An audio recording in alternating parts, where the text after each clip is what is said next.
Okay, in this video I'm going to go over some of the considerations I made when rebuilding my furnace room, as well as some of the equipment and materials I used while I was building my furnace room as well. In this video I'm starting from sort of the finished product, and then I'm going to work backwards, which is kind of the opposite of what I normally do. So at this point the furnace room is done, and you can see I've got some drywall up, it's painted. The lights were always in and the plumbing was always in, so none of that stuff got moved. It was more putting walls in and stuff. And then moving the electrical back from the old wall, which I ripped out, and then putting it into the new wall. First of all, the furnace and hot water tank need space between the tank and the wall. I got about 20, tape measured at 2 feet there, so I got a good solid 30 inches of space between the sides of the furnace and the wall. A little bit less between the hot water tank and the furnace. And you can see there's some other plumbing stuff on the floor as well. So I've got a drain to deal with. So obviously I want to keep the wall, again, a good 2.5, 3 feet away from that. And then there's some plumbing in the back. And then I've got the on-off switch remounted to the wall. So that was sort of just hanging for a few days.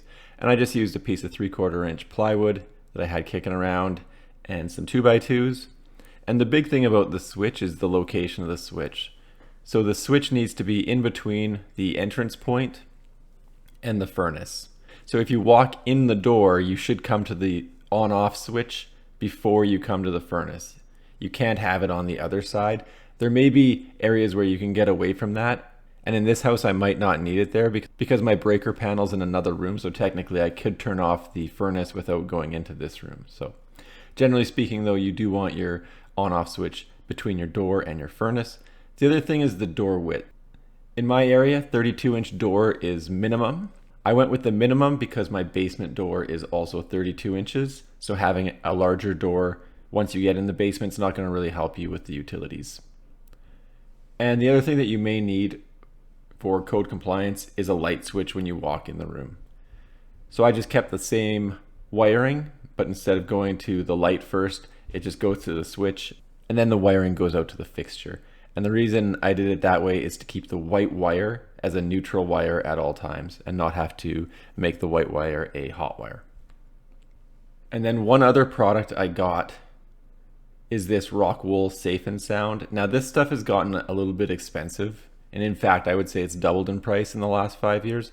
So I'm going to use Rockwool sparingly, and I'm only going to use it on the furnace room in my basement. So it'll give you that soundproofing and it'll give you fireproofing as well.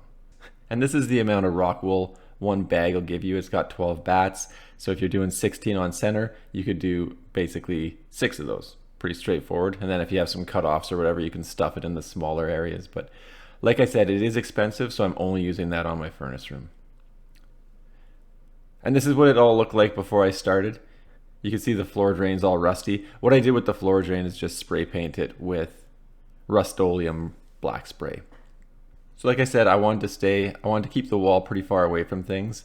I do have this window that's in the way, so you can't split the window. And I do have a lot of ductwork that's in the way. So essentially I just came from this floor joist across from the wall to the air duct, and then I went right down.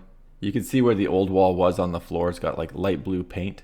And I pretty much went straight down where the old wall was. So I removed the old wall when I was doing some of the re-insulation and wet proofing on the inside of my basement. And then I just put this wall right back in its place. Although this wall is a 2x4 wall instead of a 2x3 wall. So it's going to be a little bit sturdier. I do these fire blockings, not so much for fire protection, but more for stability in the wall. This is sort of what the old wall looked like. It's kind of the last piece. You can see that they didn't put any metal protection where the electrical wires pass through the wood. And since this is a 2x3 wall, you would definitely want to have that. They also only put in one nail wherever they did fire blocking and stuff. So it is pretty floppy. And then the other thing that they didn't do when they built their 2x3 wall is connect it to the floor in any way. So it is pretty floppy. Obviously this is a very small chunk of wall that remains, but the entire wall was quite easy to remove. And you can see it came through there and went over here and then connected to where I brought my wall. I just kept my wall straight. That's the only difference there. And for the electrical stuff, I just removed it from the old wall, and that's why everything's sort of hanging, and then I just put the same wiring back in the new wall. For construction screws, I just use these 2.5-inch construction screws, and I use that for things like fire blocking, anything that just needs to hold things together, and anything that doesn't need a lot of shear strength. So all these little blocks that are just going to hang drywall, that's what I use those construction screws for. I also use these GRK structural screws because they are a lot stronger than the construction screws. And I like these ones that have the washer heads. And what I use these for is joining chunks of wall together. So where it does like a 90-degree turn, I jam in these GRK structural screws with the washer head. And that really helps pull the walls together and takes out all of the shake out of the wall. I'm a big fan of these. These are a little bit more expensive, obviously, so I use them a lot more sparingly than the construction screws, but they are great. And I also use these 4-inch fasteners by GRK as well, and that's to go up through the top plate and connect to the floor joists. Obviously, I do a double top plate, so you need that 4-inch screw to actually make it into the floor joist. Obviously, nails work as well, but I don't have a framing nailer, and I like using the structural screws anyway. To fasten everything into the floor, I use a ram set with these 3-inch nails, and these nails are rated to go into treated lumber, and obviously I'm using a treated bottom plate. So I do one of those nails every 2 feet or so, and then like I said, the previous wall didn't have these metal plates to protect where the electrical wires are going. So obviously I've added those, and then I'm just going to pull the electrical wires back out of the old wall and put it into the new wall. As for nails, I'm using 2 different types here. Both of the nails are 16D and 3.5 inches long. So I'm using nails for treated lumber for the bottom plate, and then in the top plate, I'm just using regular nails. And then I run 2 nails into each of the studs for the top and the bottom plate. And like I said in the beginning, I went for a 32-inch door, which is the minimum, and I'm going to put that door in later.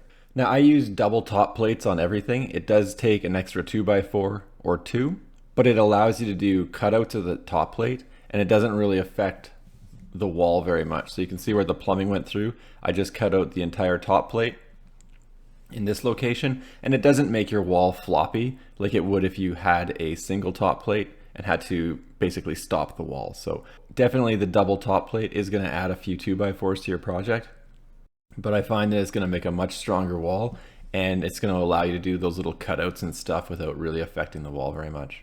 And for the on-off switch, they just had it mounted direct to one of the studs, so I put that up on the wall just like I said at the beginning. For the floor paint I'm using this Valspar product, which is just a porch and floor paint. Put it on the English side for everybody. So it's a Valspar latex porch and floor paint.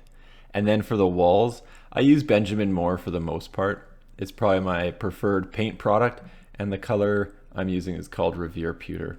I find all the Benjamin Moore products are very good, but definitely the Regal Select is one of their better products. Anyway, just wanted to share some of the things I was doing over the last week or so, since I didn't have any videos coming out and I was working on this. Thanks for checking out my video. Don't forget to like and subscribe.